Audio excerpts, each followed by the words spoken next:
वसुदेव भगवान योग योगेश्वर महाप्रभु रामलाल जी, योग मार्तंड विकेश भगवान, हम सभी के प्राणाधार सत्स्वरूप सदगुरुदेव स्वामी देवीदास जी महाराज जी के सूची चरण कमलों में साष्टांग दंडवत नाम स्वीकार हो। आइए प्रभु जी की कृपा करुणा आशीर्वाद से कुछ सत्संग की बातें करें। सबसे पहले प्रभु जी के चरणों में दंडवत प्रणाम करते हुए उनके चरणों का लाख लाख शुक्राना करूंगी कि प्रभु जी ने बहुत एक अपार कृपा करके सत्संग की एक महान सेवा इस बच्ची को बख्शी है। मैं सत्संग के काबिल तो नहीं, मुझे सत्संग करना नहीं आता, न कोई ज्ञान है, न ध्यान है, न शक्ति, न बुद्धि, न विद्या, कुछ भी नहीं। जो कुछ करवाते मेरे गुरुदेव करवाते हैं, वही अंतरात्मा में आकर ज्ञान हमें बांटते हैं। उन चरणों का लाख लाख शुक्राना करते हुए आज का सत्संग प्रारंभ करते हैं। महाराज जी फरमाते हैं कि इंसान का जीवन स्वर्णमय कैसे बन सकता है। इंसान का जीवन उज्जवल कैसे बन सकता है, उसके लिए हमें जीवन में तपना होगा। जिस प्रकार सोने को सुनारा बार बार उठाने में डालता है, उसकी खोट निकालता है और सोना चमकती। फिर आप हीरे की खान में देखो, एक कोयला जब वर्षों तक दबा रहता है, एक तपस्वी जीवन जीता है, मानो वो कोयला को जीव है, वर्षों तक तप त्याग में जीवन जा रहा है, तो उसका जीवन निखर के आता है। कोयला जब कोयले की खान में वर्षों तक दबा रहता है, वो हीरा बन के निकलता है। कहने का भाव ये है कि जितना हम गुरु चरणों में तप करेंगे,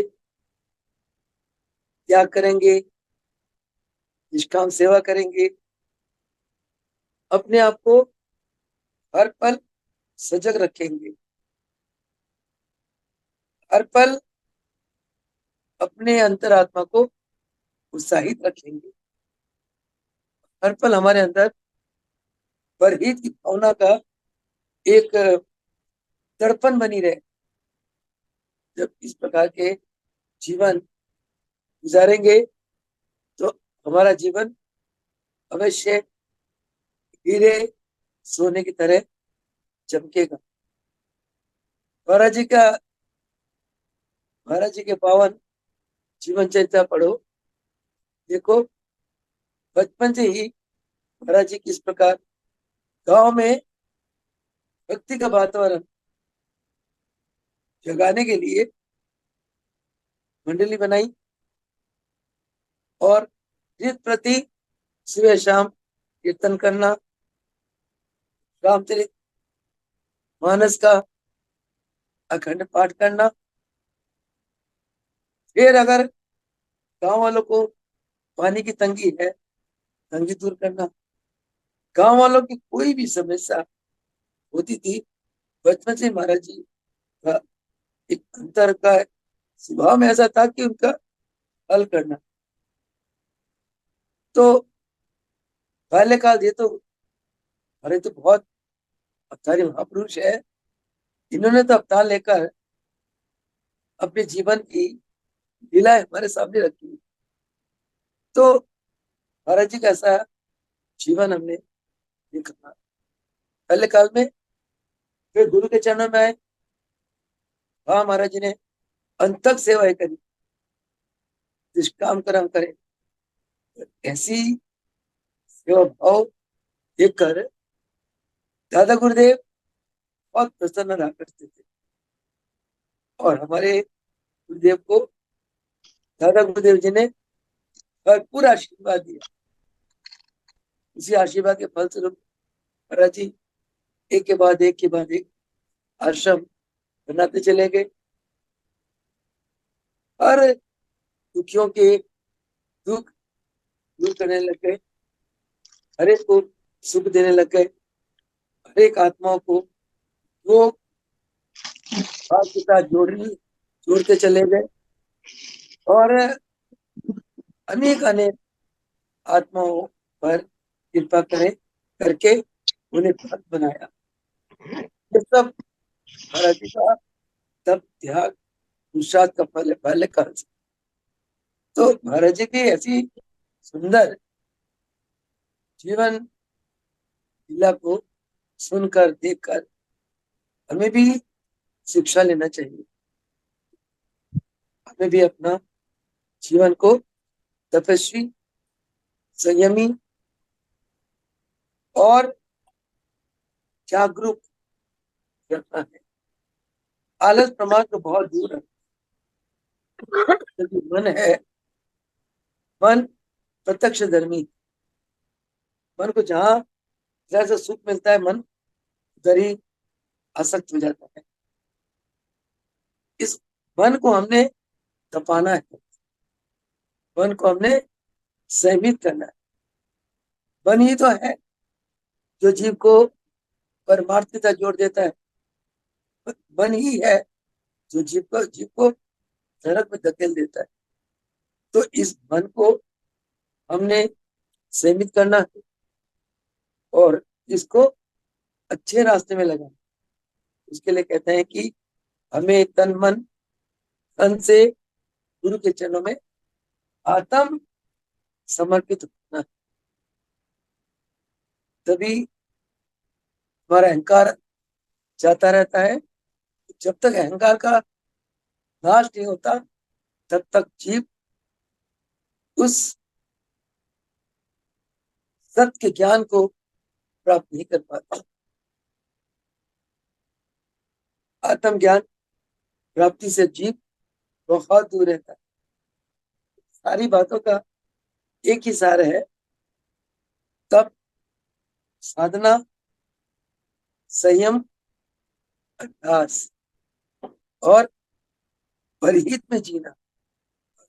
अपने आप को हर पल जागरूक रखना। गुरु नानक देव जी क्या फरमाते हैं? जागो रे जिन जागना, अब जागन की भी। फिर क्या जागे नानका, जब सोए पसारे पैर। जो कहते हैं ये जन्म छूट जाए, हम चले जाए कहीं, अरे जाके करोगे क्या? बिना हटके आत्मा का कल्याण नहीं होता। जब आत्मा हट छोड़ देती है, वो खाली ब्रह्म में जाकर अपने दिन पूरे करती है, भोगों को भोगती है, कर्म नहीं कर पाती, कल्याण नहीं होता। अपने आत्मा के कल्याण के लिए हमें घट चाहिए। बड़े बड़े महापुरुष जो ब्रह्म स्वरूप है, वो ब्रह्म रूप में भी हमें ध्यान दे सकते हैं, ध्यान दे सकते हैं, परंतु असंभव हमें राह दिखाने के लिए ऐसी महान शक्ति को शरीर रूप में अवतार लेना पड़ता है। अगर हम इन्हें नर समझते हैं तो है हमारी महान मूर्खता है। ये ब्रह्म शक्तियां जो सर्वव्यापी है, सर्व अंतर्यामी, समधिष्ठा है।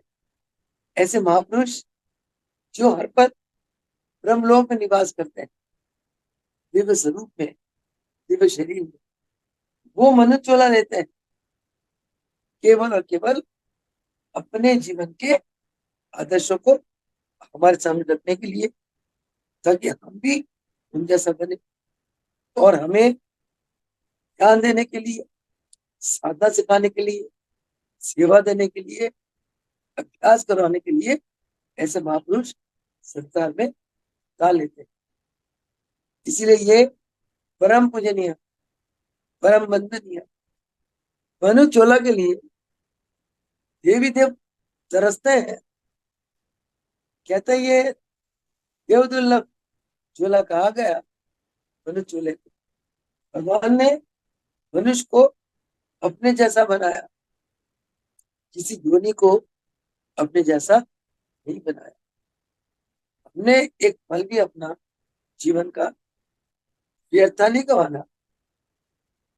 जितना हो सके श्वासों में सिमरन, जितना हो सके सत्संग, भजन, ज्ञान, सेवा, जितना हो सके हमने इसको अपने जीवन में लाना है। और फिर हमारे जन्मों के कर्म के अनुसार जो हमारे ललाट में भगवान ने लिखकर भेजा है, वो कोई मिटा नहीं सकता। जितना लिख कर दिया है उतना ही मिलेगा। भूखा तो रखता नहीं, वो सब कुछ देता है। सिर्फ परेशानी वहां होती है जहां हमारी चेष्टा समाप्त नहीं होती। अगर भगवान ने एक कोठी दे दी, चेष्टा कहती है एक और कोठी हो जाए, दो दे दी, चेष्टा कहते हैं एक और हो जाए। नहीं मिली तो इंसान दुखी रहता है, मिल गई चेष्टा तभी नहीं होती। चेष्टा को कल के प्रवचन में महाराज जी फरमा रहे थे, आशा और चेष्टा को जितना आप पूरी करते जाओगे ये खत्म नहीं होने वाली। ये हमारा भ्रम है। इसको खत्म करने के लिए एक ही वृत्ति है, एक ही रास्ता है, संतोष, आत्म संतुष्टि। जिसने ये संतोष के धन को प्राप्त कर लिया, संसार में वो सबसे ज्यादा सुखी। एक करोड़पति इतना सुखी नहीं है जितना एक सुबह से शाम तक मजदूरी करने वाला मजदूर सुखी है। हमें लगता है करोड़पति आलिशान मकान में रहता है, एसी के नीचे रहता है, आसपास नौकर चाकर रहते हैं, बड़ा सुखी होगा। सबसे ज्यादा बीमार करोड़पति होता है। शुगर उसको होगी, बीपी उसको होगी, हार्ट प्रॉब्लम उसको होगी, क्योंकि टेंशन में रहता है। टेंशन का ही की इच्छा,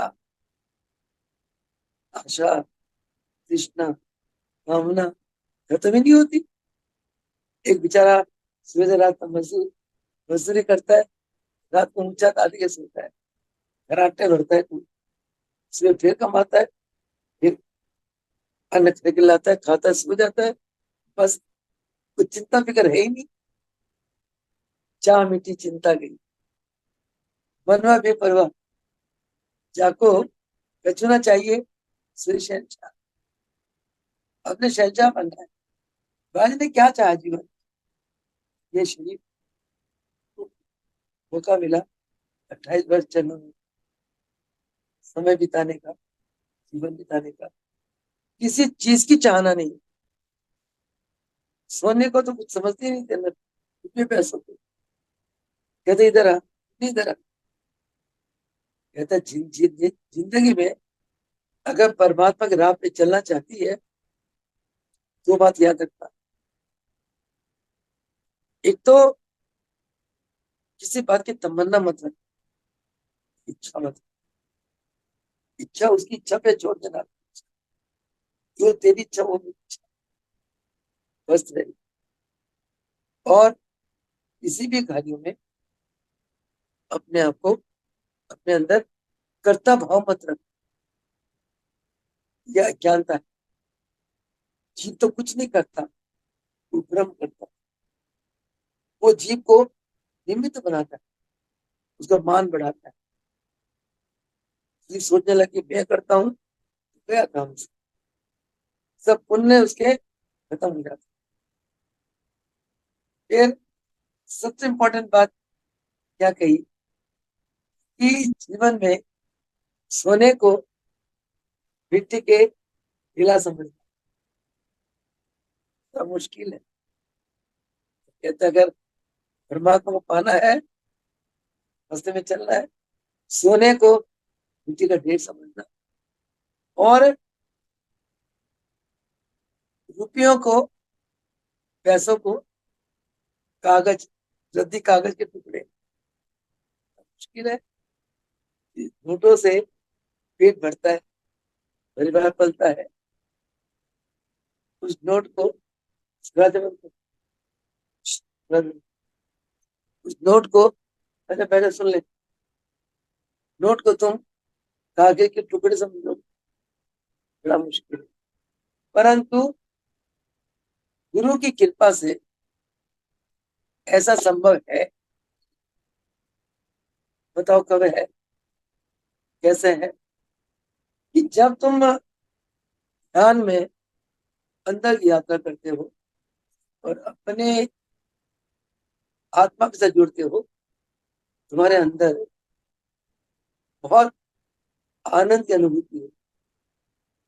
तुम्हें उस सत्य का ज्ञान होने लगता है, सत्य की अनुभूति होनी है।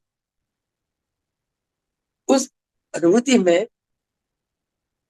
तुम्हारी जो चेतना शक्ति है, उसको इतना आनंद मिलता है, इतना आनंद मिलता है कि वो आनंद सुबह की ब्रह्म मुहूर्त के 1, 1.5, 2, 2.5 घंटे प्राप्त, वो आनंद सारा दिन तुम्हारे समाये।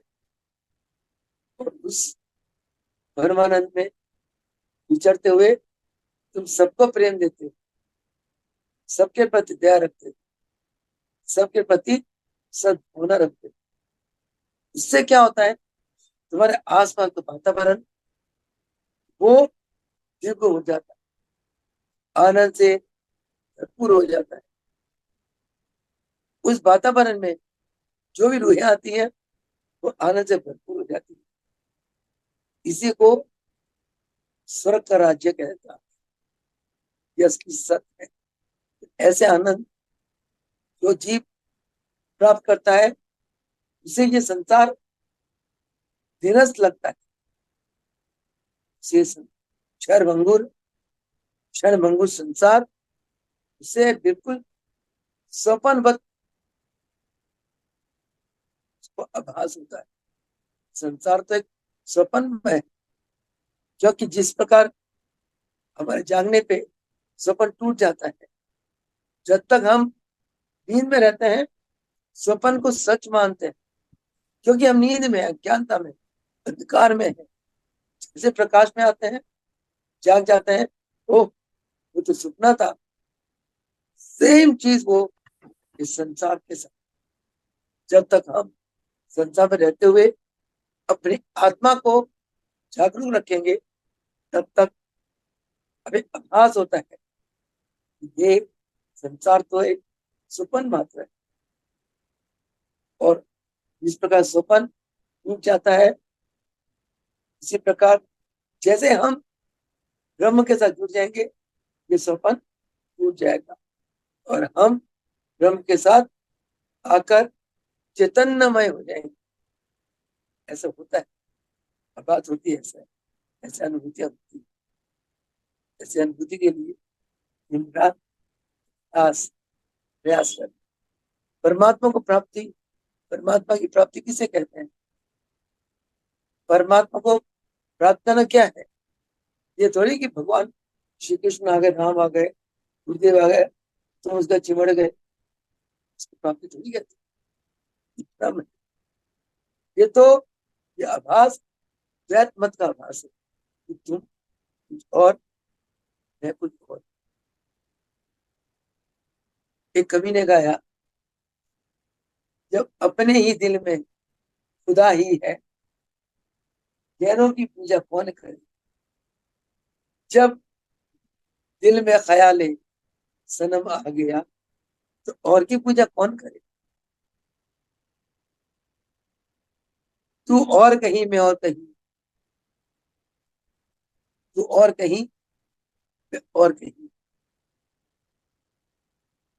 तो मैं तेरा सजदा क्यों करूं। परंतु जब मैं तू है, तू मैं हूं, ये असली, फिर मैं अपने को सजदा नहीं करूं। सजदा तब तलक सजदा है जब तलक तू और कहीं, मैं और कहीं, पर लुत्फ नहीं है उस सजदे में।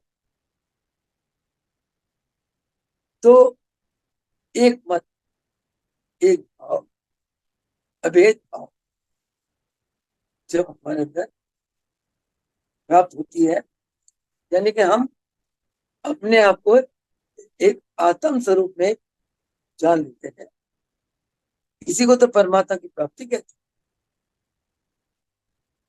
यही कहानी खत्म।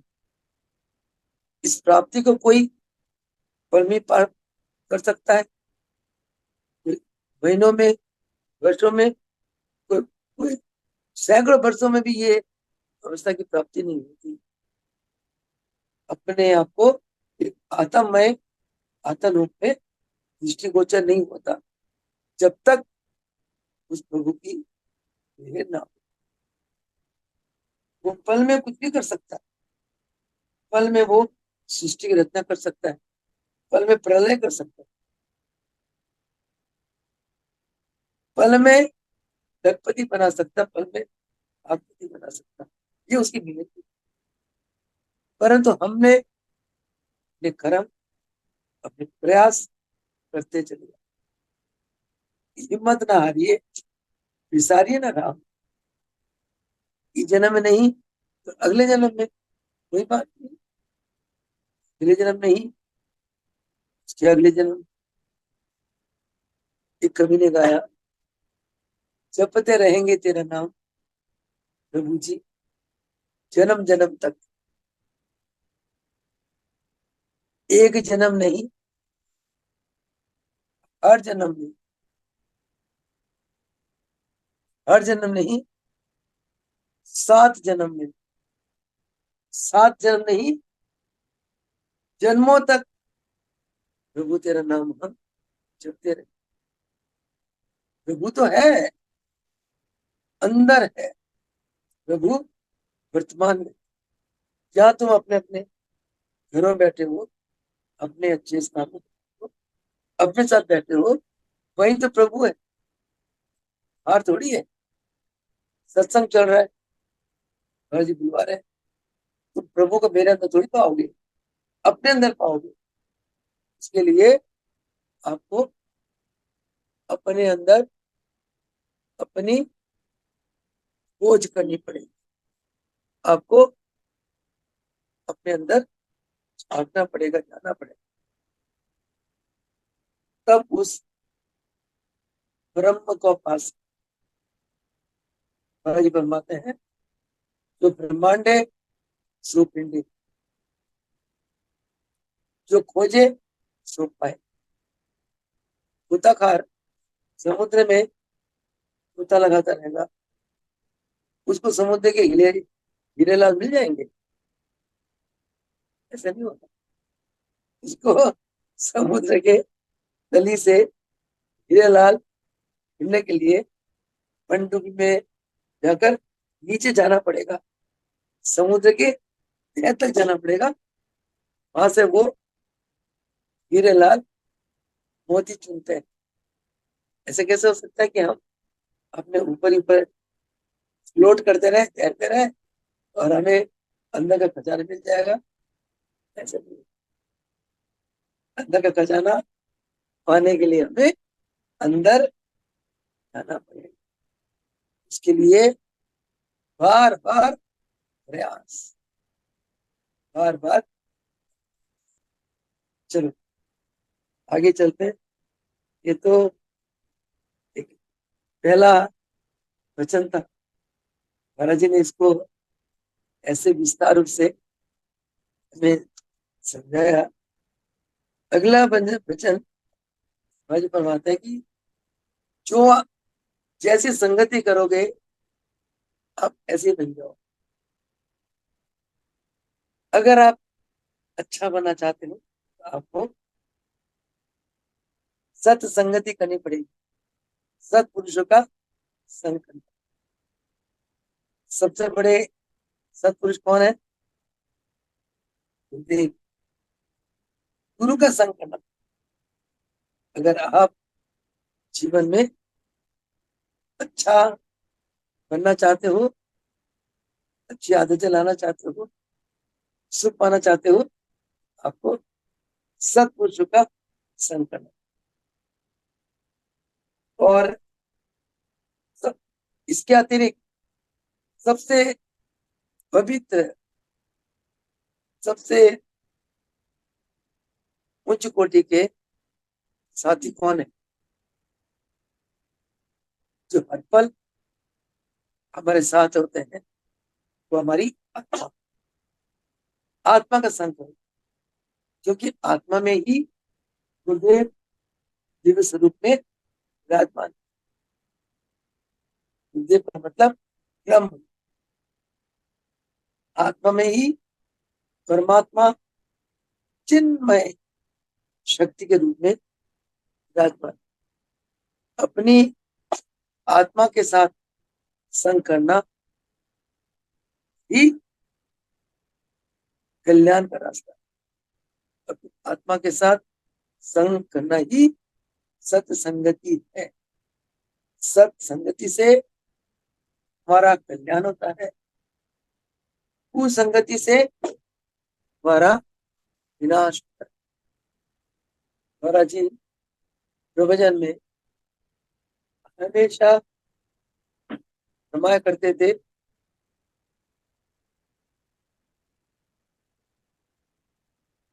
कुसंग का संग ना देव विधाता, कुसंग का संग ना देव विधाता, इससे अधिक नरक का वास। कि कुसंग मिल जाए इससे अच्छा नरक में चले जाओ।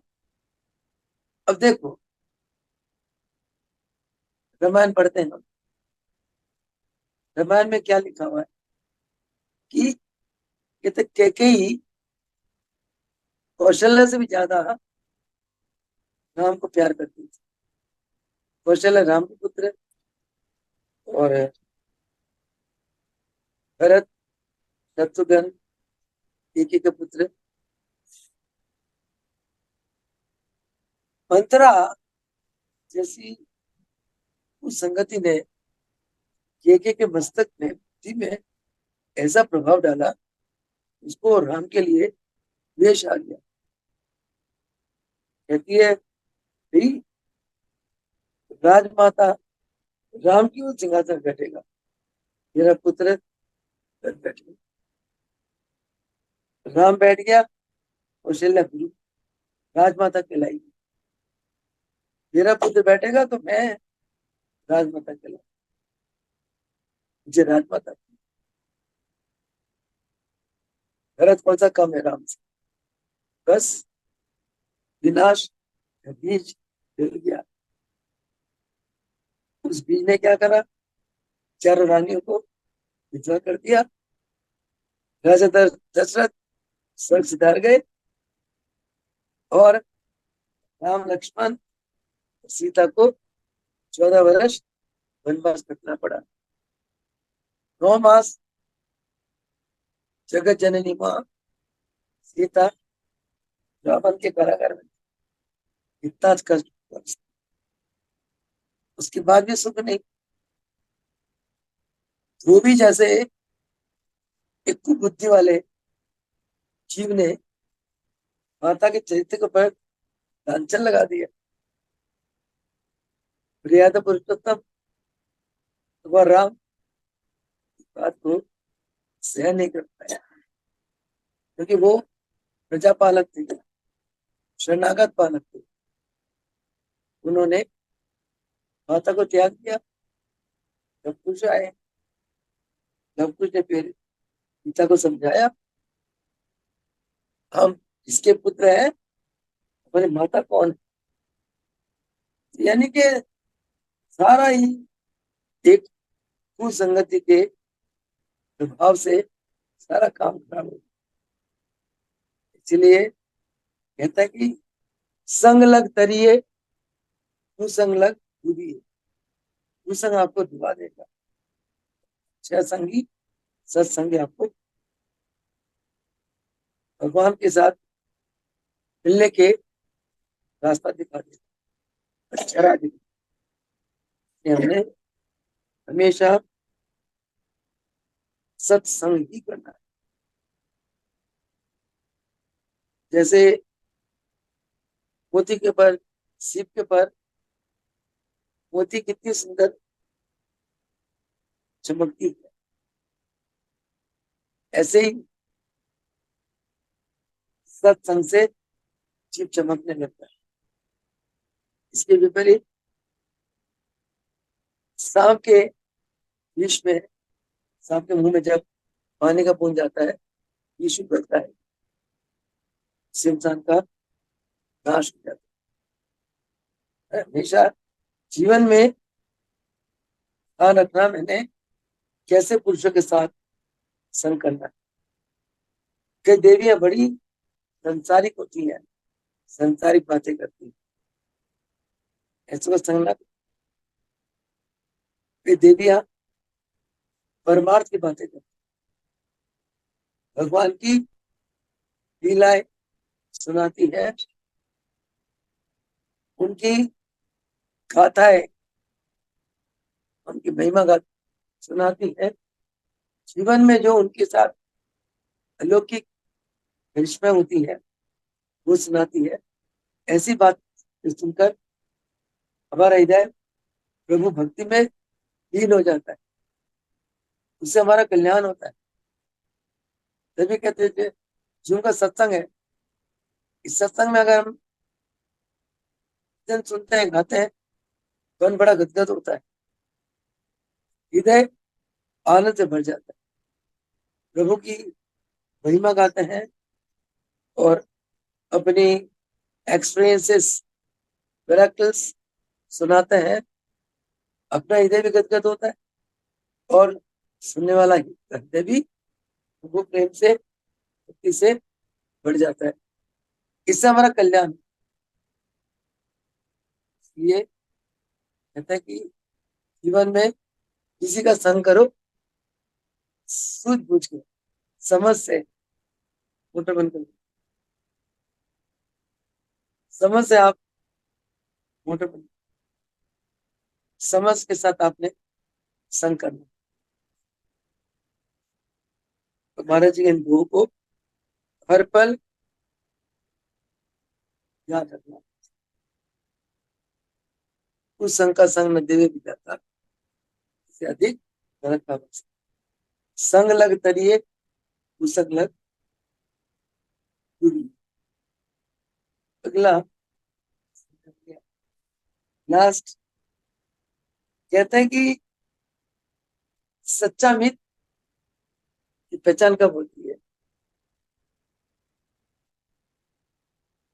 सच्चा मित्र कौन है आपका?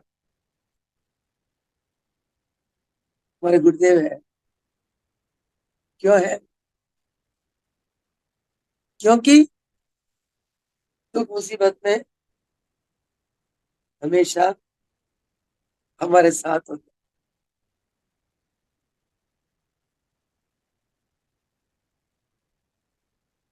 सच्चा मित्र वही होता है जो दुख मुसीबत में हमारे साथ खड़ा होता है। कई लोग आपकी धन, आपकी शोहरत, ऐश्वर्य को देखकर आपके मित्र बन जाते हैं, परंतु खुदा ना खास्ता अगर आपके दिन कुछ विपरीत हो जाए तो वो लोग आपका संग छोड़ देते हैं। ऐसे मित्र नित्य होते हैं। ऐसे भी धोखेबाज होते हैं। इसलिए जीवन में इस बात को विचार करना कि कौन आपका सच्चा साथी है, कौन आपका झूठा साथी, कौन आपके समय, शोहरत, ऐशो को देख के साथ होता है, कौन आपके दुख के दिनों में साथ होता है। मैंने तो जीवन में पाया है, सदगुरु के छोड़कर संसार में कोई मित्र नहीं, ना कोई मित्र आने के काबिल, चाहे आपकी माता हो, पिता हो, भाई हो, बंधु हो, दोस्त हो, कुलीग हो, कोई भी हो, कोई भी अंतरात्मा से आपसे प्रीत नहीं करते। सब स्वार्थ के पीछे आपके साथ प्रीत करते हैं। एक सदगुरु है जो आपसे कुछ नहीं लेते, न कुछ चाहते हैं, न कुछ मांगते हैं, आपको निस्वार्थ भाव से आपकी रक्षा करते हैं, आपकी मदद करते हैं, आप पर दया करते हैं, आपके दुखों को टालते हैं, क्योंकि उनका स्वभाव है। इसलिए वो महापुरुष, इसलिए वो भगवान है। भगवान कौन होते हैं? जो किस्मत आगे बनाने वाले होते हैं। और भगवान कौन होते हैं? जो आपसे कुछ नहीं लेते हैं, देते ही देते हैं। देवता देने वाले, जो हर पल आपके प्रति, प्राणी मात्र के प्रति दया से अभिभूत होते हैं। ऐसे भगवान होते हैं। मैंने देखा गुरुदेव के चरणों में, पिता कालों में, गुरुदेव कोई भी दुखी ऊपर किस प्रकार तरस खाते थे, कोई लेना देना नहीं, कोई अनजाना आते हैं, दया कर देते हैं, गुरुदेव अपना बन जा। जो कार्य केवल और केवल ईश्वर शक्ति करती है, वो गुरुदेव को करते हुए इन आंखों ने स्वयं देखा। किस प्रकार लंगड़े आते हैं, चलने लग जाते, अंधी बच्ची आई, दृष्टि मिल गई, दमे से कांपता हुआ बन जाता है, गुरुदेव फिर अपने बदन के वस्त्र देते हैं। तो पेट दर्द से तड़प रहा है, गुरुदेव के प्रसाद देकर खिला देते। किसी के घर में सालों से संतान है, गुरुदेव कुछ आशीर्वाद देते हैं, तो संतान के माता पिता बन जाते। किसी के घर में धन नहीं, जो गुरुदेव के जेब में है ले लीजिए, वो करोड़ करोड़ रुपये बन जाते। किसी के घर में भूत प्रेत का उपद्रव है, गुरुदेव फरमाते हैं जाओ चालीसा पढ़ लेना। शक्ति उनकी वाणी में होती है, आत्मा में होती है, उनके संकल्प में होती है। वैसे तुम किसी घर में कला कलेश है, वैसे चालीसा पढ़ लो, टाइम लगेगा। परंतु जब गुरुदेव फरमाते हैं श्री मुख से, उनकी शक्ति साथ जाती है।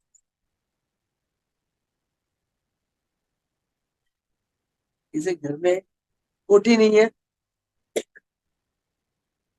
आशीर्वाद से करोड़ रुपए आ गए, कोठी नहीं है। जिसने जो कुछ चाहा गुरुदेव के चरणों से मिले। इनके चरण कल्प वृक्ष, कल्प वृक्ष मैं तो कहती हूँ बढ़ के हैं, क्योंकि कल्प वृक्ष आपको संसार की सब वस्तुएं सप्लाई कर देता, परंतु मोक्ष नहीं देता। इन चरणों में आपको मोक्ष की प्राप्ति। मोक्ष का मतलब क्या है? ये नहीं कि शरीर छोड़ के चले गए ऊपर आकाश में। मोक्ष का मतलब है जीते जी आपके अंतर आत्मा के ऊपर जो पड़े हैं उस मोह को जय करना चाहिए। मोक्ष का मतलब ये है कि आपके अंदर के मोह, अटैचमेंट, कामना, वासना, उसको क्षय करना, मोक्ष जो कहते हैं। इसने जीते जी इच्छाओं के ऊपर विजय प्राप्त कर लिया, वो जीते जी मोक्ष हो गए। इसके बाद क्या? तो क्या है? आत्मा ने घटी तो छोड़ना है। आपकी मृत्यु थोड़ी होती है, आत्मा की मृत्यु नहीं होती। अगर आप तो आत्मा है, मृत्यु तो शरीर की होती है। पंच तत्व से मिट्टी से बना शरीर, मिट्टी में जाना है, चला जाता है। कौन सी बड़ी बात है? इसीलिए मृत्यु से अभय पद पाने के लिए हमेशा भजन करो, ईश्वर को सच्चा साथी बनाओ, उसी का सहारा ढूंढो, उसी को पाने के लिए, लेकिन अपने आत्म तत्व को प्राप्त करने के लिए हमेशा साधना करो, प्रयास करो। तभी हम गुरुदेव के कृपा पात्र बन पाएंगे और अपनी जो मंजिल है, परम पद, मोक्ष पद प्राप्त करना, उस मंजिल को हासिल करने में सफल रहेंगे। इन्हीं शर्तों के साथ आज के सत्संग को समाप्त करते हैं। वो सुखदेव भगवान की योगेश महाप्रभु रामलाल जय, मुकेश भगवान जय, शास्त्र देजा भगवान की